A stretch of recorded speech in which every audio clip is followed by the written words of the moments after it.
Les Charmilles, c'est vraiment un quartier qui a beaucoup changé. Je me rappelle encore quand j'étais petite du stade des Charmilles. Puisque tu parles d'histoire, figure-toi qu'ici au Charmilles, il y a 90 ans, il y avait un zoo. Et un jour, il paraît qu'une cinquantaine de singes se sont échappés dans tout le quartier et ça a créé une sacrée panique. Ah ouais, il y a dû y avoir de l'ambiance. Alors soyons malins comme un singe. Au Charmilles, les solutions durables ne manquent pas. Ce serait dommage de passer à côté. Comme la manufacture collaborative avec ses bibliothèques d'objets et ses ateliers. Je peux vous emprunter le fer à repasser, la perceuse, la tente de camping. C'est ça. Un restaurant solidaire, unique en son genre. Un repas acheté à midi est un repas offert le soir.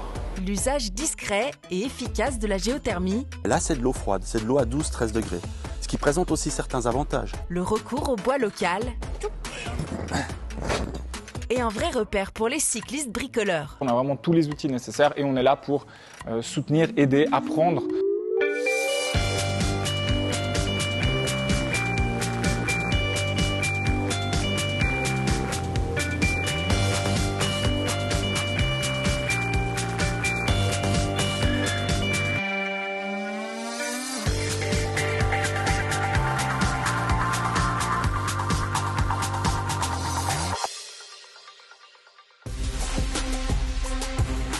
Le point de départ de notre exploration des Charmilles est un ancien bâtiment de la ville de Genève. Depuis 2021, cet espace unique est un exemple réussi d'une multitude de solutions durables. De quoi aiguiser la curiosité de Philippe et Colline, qui vont tout visiter de fond en comble. Dans la manufacture collaborative, Philippe pousse la porte de l'association Matérium, une véritable caverne d'Ali Baba. Bonjour Émilie. Bonjour. Bon anniversaire, je crois que vous avez 10 ans Matérium là. On fête nos 10 ans cette année, c'est juste. Ouais, c'est ici que ça se passe alors. C'est entre autres ici que ça se passe. Oui, ici vous êtes dans la ressourcerie de Matérium. Vous trouvez un peu de tout en termes de matériaux. Donc rien n'est neuf, c'est tout des matériaux. Ça vient d'où alors par exemple? Nous avons récupéré. Il y a des choses qui viennent de projets culturels, des théâtres. Il y a des choses qui viennent de grosses expos, de gros événements. Il y a des choses qui viennent de chantiers plus ou moins grands, des particuliers qui viennent nous donner de la matière. Il y a des choses qu'on récupère sur certains chantiers qu'on fait, qu'on accompagne avec nos activités de service et de conseil. On a ici une partie de stock qui est visible, mais on a en fait sur notre plateforme en ligne les stocks de tous les gros projets de démolition sur lesquels on travaille et sur lesquels on est amené à récupérer, par exemple, des sanitaires qui peuvent être réutilisés dans d'autres projets de construction. Donc la formule, c'est que chacun peut consulter tout le catalogue de ce qui est disponible en ligne et ça s'adresse à vos adhérents. Oui, tout à fait. Donc on devient adhérent de Matérium. Ça coûte combien? Ça coûte 20 francs pour l'adhésion. Après, on a différents types en fonction de la structure qui adhère. La plupart des gens qui pratiquent la ressourcerie, qui viennent ils cherchaient des ressources et des matériaux, viennent du milieu de la culture ou en général pour des projets professionnels. Ça peut être des particuliers qui ont un chalet, une maison à rénover, qui font les choses eux-mêmes, mais souvent ce sont des professionnels. Là, clairement, ici, à la quincaillerie, c'est plein de petits objets, plein de petites pièces qu'on pourrait trouver dans des magasins de bricolage. C'est exactement ça. Donc ici, on a des tas de choses que les gens auraient peut-être le réflexe d'aller acheter dans une grande surface de bricolage, alors qu'ici, on les trouve, par exemple, ici, des serrures. Là... Elles sont comme neuves, hein. Ah oui, tout est en fait quasiment des clous, des boulons. Là, il y a des boulons. Ici, on a des vis, tout un tas Ça coûte un peu moins cher qu'en magasin? Donc, ça coûte beaucoup moins cher qu'en magasin. Toutefois, ça reste un prix. L'idée, c'est aussi pour nous que la volonté de prolonger la durée de vie de ces matériaux. Vos adhérents sont donc très concernés par le fait qu'on limite l'épuisement des ressources, du neuf. On peut acheter de l'ancien et ça fonctionne. Oui, alors tout à fait. C'est le principe en fait c'est le principe de base du fondement de l'association Matérium, qui est la préservation des ressources naturelles par le biais du réemploi et de la prolongation de la vie des matériaux. Et c'est ce pourquoi nos adhérents nous rejoignent en général. Récemment, Matérium a entrepris de recycler les luminaires du passé en LED à basse consommation. Un projet récompensé par le prix cantonal du développement durable. Comment tu décrirais la MACO à quelqu'un qui ne connaît pas du tout le concept? Alors la MACO, c'est une manufacture collaborative, c'est l'acronyme de manufacture collaborative et c'est un lieu en fait, c'est un bâtiment ouvert à tous, au grand public, qui est accessible. C'est aussi une association fêtière qui regroupe 5 associations autour de l'économie circulaire et de la fabrication numérique et artisanale. Et qu'est-ce que ça apporte finalement pour la vie du quartier de s'être implanté là au Charmy? Alors, on est dans une zone un peu spécifique au Charmy puisqu'on est dans une zone industrielle et artisanale avec 200 artisans juste à côté. Donc il y a des liens qui se créent évidemment avec les artisans qui viennent chercher de la matière, des ressources, des outils, des machines, des formations.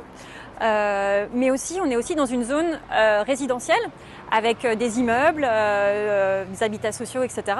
Et c'est des liens aussi qu'on fait avec les gens pour qu'ils viennent utiliser des services d'économie circulaire et donc rendre accessibles au plus proche de la population ces services qui sont des bonnes pratiques en fait de tous les jours. La Mako propose aussi un lieu pour lutter contre la fast fashion. On peut trouver de nouvelles tenues à volonté sans acheter de nouveaux vêtements. Il y en a pour tous les goûts. Et ici, pas d'étiquette, car tout fonctionne par abonnement avec une formule unique. C'est un habit contre un habit, donc ça permet de garder cette habitude de renouveler régulièrement sa garde-robe, mais avec un impact quasiment nul sur l'environnement, vu que c'est des habits qui ont déjà été achetés et qui restent à Genève. On a vraiment un rayonnement, je dirais, au niveau cantonal, parce qu'en fait, on est un lieu unique. Ce genre de lieu, en Europe, c'est dans des grandes capitales comme Berlin ou même Montréal, si on parle d'Amérique du Nord. Et du coup, d'avoir cet espace-là, c'est exceptionnel à Genève, d'avoir à la fois un endroit qui regroupe des ressources, un endroit où on vient chercher, acheter des matériaux, emprunter des objets, et à la fois un endroit où on peut fabriquer, réparer par soi-même. Donc c'est une vraie force du lieu, c'est ce collectif en fait. À l'étage de la Mako, on peut faire des prouesses. Mais il faut mettre la main à la pâte. Au grand atelier, tout le monde passe à l'action. Aucune compétence n'est requise, il faut juste de la bonne volonté. On peut faire beaucoup de choses. On peut réparer des vélos, les transformer en vélos cargo, par exemple. On peut faire de la menuiserie, de l'ébénisterie si on est doué, et puis de la soudure, du métal. Madame avait ce banc dans son jardin qu'elle a oublié pendant quelques années. Il était bien pourri. Et puis on essaie de le reconstituer. Ça a l'air pas mal. Vous voyez, elle a refait la pièce du bas, on a refait ces parties-là avec les tenons et les mortaises. Voilà, et on est en train de recoller, de rechebiller tout ça. Et ça tiendra encore un petit moment de plus. Si bricolage se dit « do it yourself » en anglais, il n'a jamais aussi bien porté son nom qu'à la Mako. Je pense qu'on peut parler aussi de tout le programme pédagogique que développe la Mako, c'est-à-dire qu'elle touche beaucoup d'écoles, beaucoup de classes qui viennent se sensibiliser à ce qu'est l'économie circulaire et les bonnes pratiques de réemploi, de recyclage, de partage d'objets et de transition écologique. Dans cet atelier de fabrication, les projets les plus farfelus sont à la portée de tous. Donc là, si j'ai envie de fabriquer des sous-verts, par exemple, avec une gravure spéciale, je peux le faire? Oui, 100%. Sans rien connaître. Hein. Sans rien connaître. Il faut juste avoir la curiosité et de l'envie d'apprendre. Et après, tu as tout pour recommencer. Quand on veut réaliser un projet ici, il faut être forcément adhérent? Non, pas forcément. Le plus important, c'est que la personne soit intéressée, décide quelle machine numérique elle est intéressée. Après que la personne a fait la formation, elle peut louer la machine pour faire leur propre projet. Et est-ce qu'on peut voir l'imprimante 3D? Bien sûr, allez. Elle est juste là-bas. Ah. Beaucoup de fois, des personnes viennent avec des pièces cassées. Ils disent « j'ai cette pièce cassée, je ne le trouve pas dans le marché et je n'ai pas envie de jeter la machine ».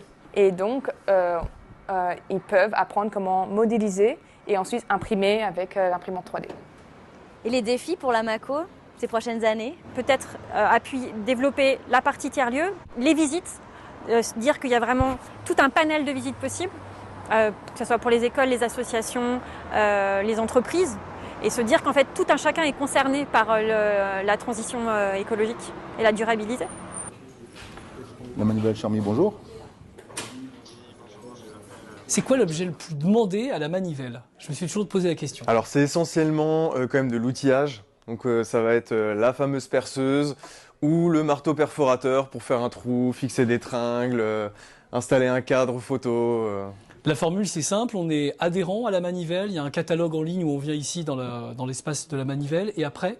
Et après, on emprunte en illimité autant d'objets qu'on veut. Donc, Sans payer? Effectivement, alors, il n'y a pas de frais supplémentaires. Vous pouvez opter pour un pass illimité 1 mois, c'est-à-dire pendant une période de 1 mois. Je peux vous emprunter le fer à repasser, la perceuse, la tente de camping? C'est ça. Vous pouvez emprunter autant d'objets que vous voulez pendant 1 mois pour 20 francs.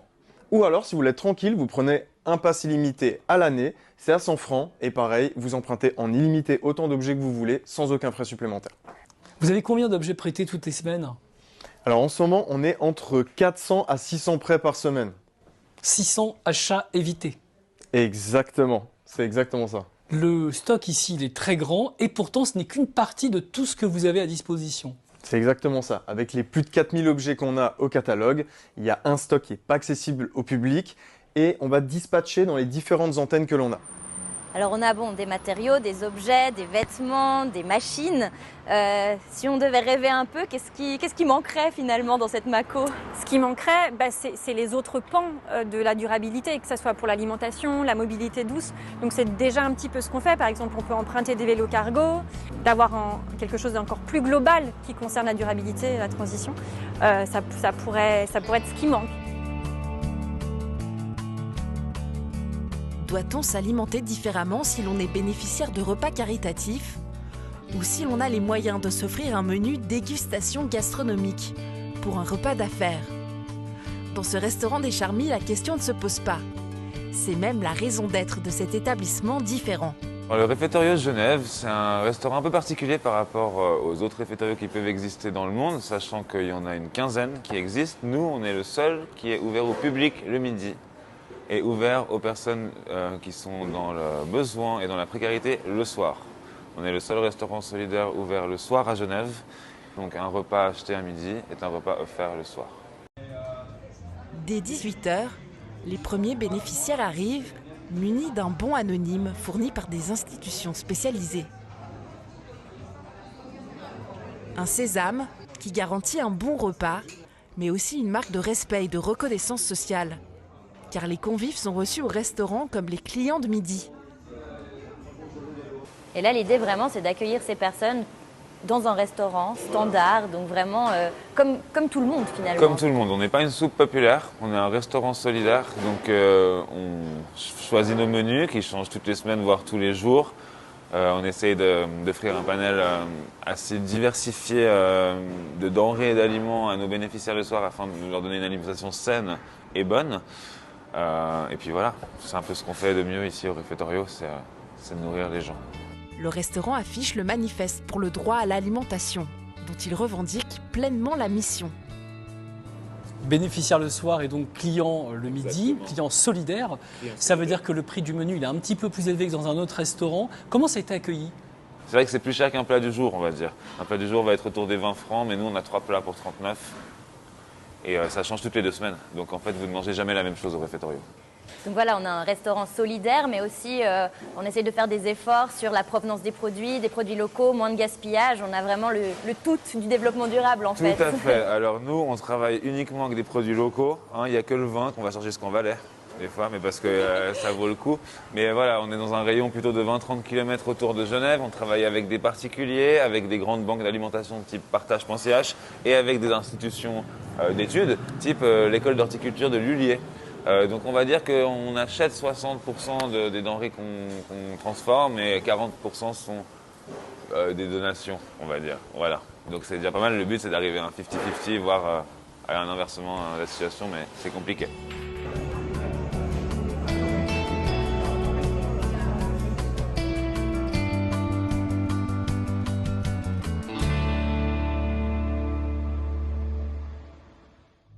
De l'autre côté de la rue de Lyon, à 200 mètres à peine du restaurant, une drôle de petite maisonnette trône au milieu des immeubles.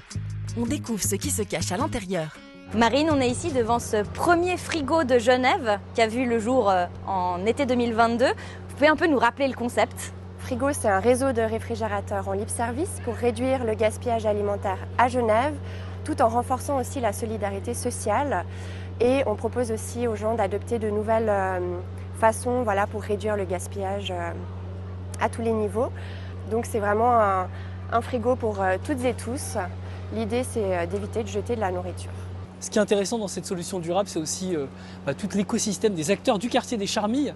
Alors l'objet, il est là et en plus, il a été fabriqué ici dans le quartier des Charmilles, à la Mako à côté. Exactement. Alors tous nos frigos sont construits par David, notre constructeur. Donc ce tout premier frigo a été effectivement fabriqué complètement en pièces de récupération à la Mako.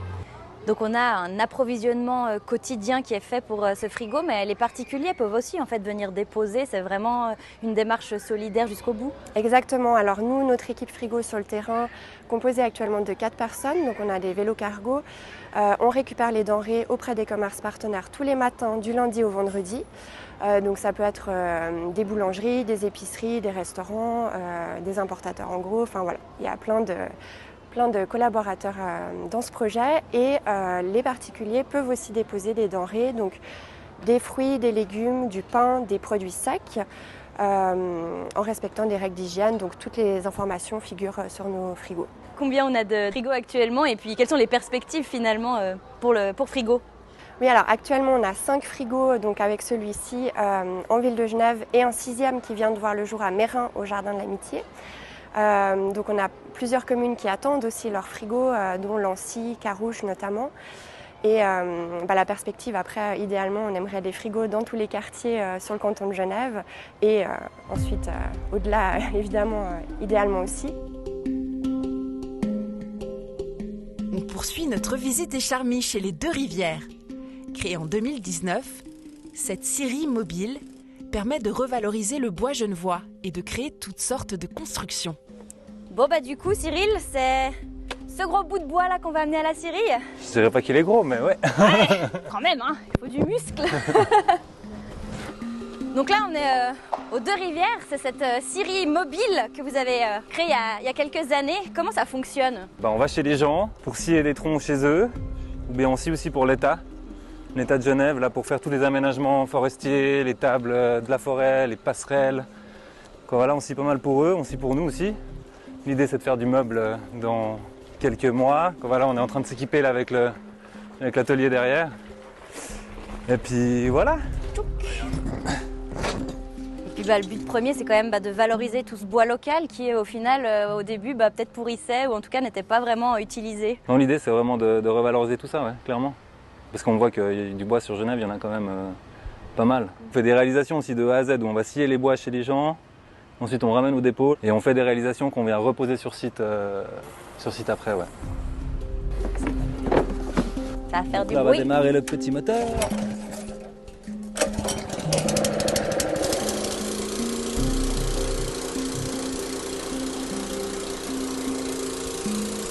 Donc voilà comment ça se passe de scier un petit tronc. Et puis ensuite, on stocke les planches jusqu'à utilisation. Exactement, on les fait sécher. On dit que c'est à peu près 1 cm par année. Vous travaillez à peu près avec combien d'essences différentes? Si on parle de la forêt, il y a principalement du chêne. Mais ce qui fait la richesse de Genève, c'est surtout les parcs et les jardins. Il y a des jolies propriétés qui ont des beaux arbres comme du cèdre, qui sont pas originaires de Suisse, mais on trouve du séquoia qui est hyper joli. Après dans les vergers, il y a du noyer, du cerisier, des beaux érables aussi. Il y a du poirier, du pommier. La diversité d'essences à Genève, elle est quand même assez large. Et justement, chez les Deux-Rivières, alors vous avez effectivement cette partie scierie, mais il y a aussi ensuite toute la revalorisation du bois, la construction, le développement de projets. Donc on va peut-être aller voir ça.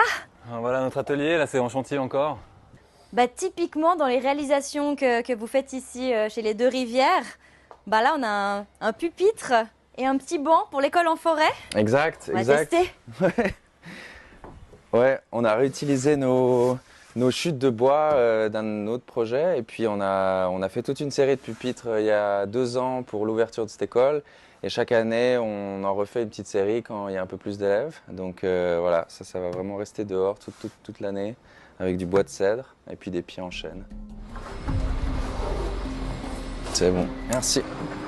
Tu mets un petit angle comme ça à 45 degrés pour bien être sur l'arête, voilà. Ouais, ok. Puis ça glisse. Là, typique, on a un arbre qui nous vient de Versoix, c'est ça? Ouais, on a plusieurs arbres, hein. Il y a pas mal d'éléments qu'on a construits. C'était des épicéas qui avaient été abattus pour un chantier. aussi un logement. Et en fait, les architectes nous ont demandé ce qu'on pouvait faire. Et on a transformé un chêne en banc qui est resté sur place. Et là, on a scié le bois sur place qu'on a ramené pour le retravailler. Et on construit des claustras, c'est des barrières visuelles qui vont être à l'extérieur pour séparer les jardins. Et donc on est en train de les assembler voilà, avec les arbres vraiment du lieu, quoi.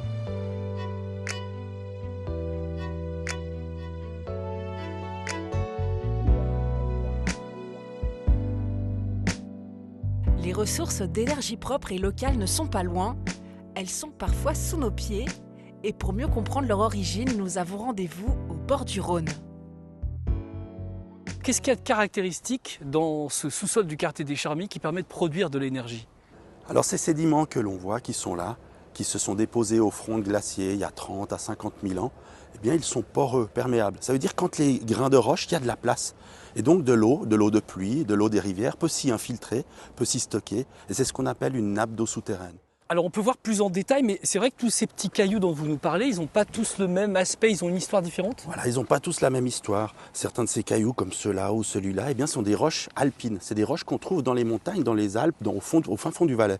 Et d'autres, en fait, ces calcaires-là, eh bien, ils viennent plutôt du Jura.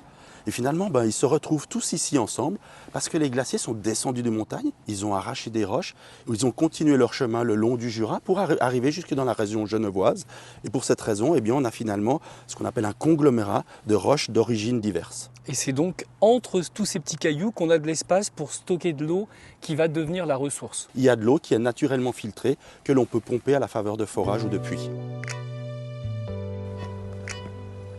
Cette eau qui est contenue ici entre les roches, elle n'est pas forcément à haute température. Géothermie, on pense toujours à des températures d'eau bouillante quasiment. Non, alors il y a une géothermie de moyenne profondeur, on va aller chercher de l'eau plus chaude, mais là c'est de l'eau froide, c'est de l'eau à 12-13 degrés. Ce qui présente aussi certains avantages, parce qu'on peut faire du rafraîchissement avec, en free cooling, envoyer cette eau dans des tuyaux pour rafraîchir des locaux, mais aussi du chauffage avec des pompes à chaleur.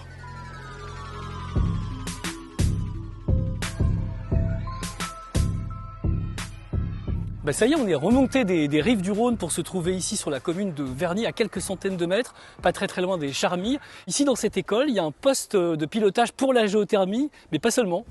Dans cette école, en fait, il y a une sous-station qui est connectée au grand réseau thermique interconnecté genevois. Et donc, il y a notamment de l'énergie de l'incinération des déchets qui arrive.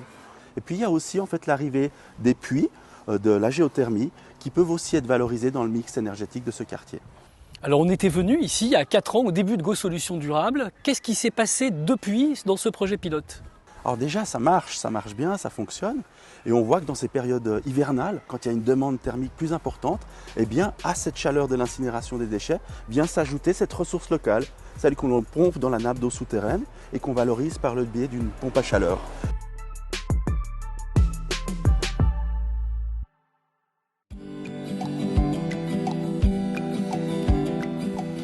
Bonjour. Bonjour. Voilà, mon vélo, il est de la bonne couleur, mais il est électrique. Alors qu'ici, on peut louer justement des vélos musculaires.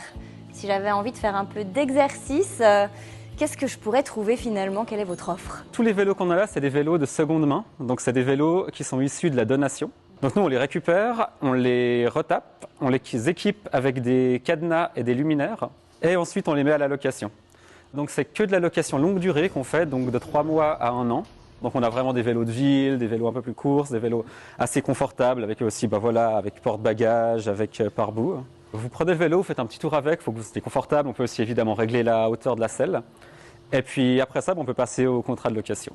Donc on peut louer des vélos, mais on peut aussi les réparer. Exactement, donc c'est par ici. Partie atelier d'autoréparation, mais vous êtes quand même là pour donner des conseils. Ouais, c'est ça, exactement. Donc il y a toujours minimum 1 voire 2 personnes qui sont présentes de l'association La Bicyclette Bleue. On a tous les outils nécessaires à disposition.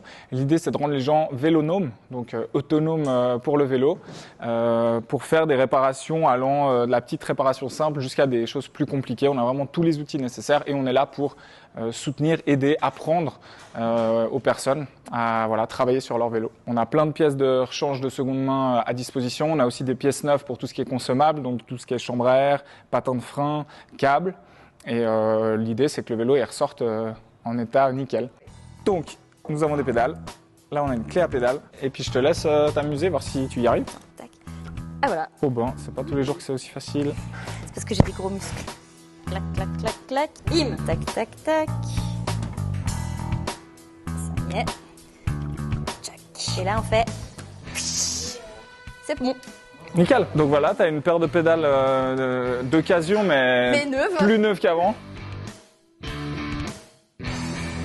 Vous avez aussi une troisième facette finalement chez la bicyclette bleue, c'est ces ateliers mobiles. Comment ça se passe ? Alors exactement, on a un vélo cargo dans lequel on charge tout le nécessaire basique pour entretenir des vélos sur des événements pour lesquels on est mandaté, dans des maisons de quartier, dans des communes, dans des écoles, dans des musées. On en a beaucoup fait. Et où on arrive, on a des pieds d'atelier, on a des outils, on a aussi de la déco des fois pour les enfants, quand c'est des ateliers plutôt axés pour les enfants. On arrive avec ce vélo cargo récemment électrifié, mais pendant longtemps on l'a fait à la force des mollets. Et puis comme ça on peut apprendre aux gens, à sortir en fait l'atelier de cet espace. Et ça marche très bien, on a beaucoup de demandes.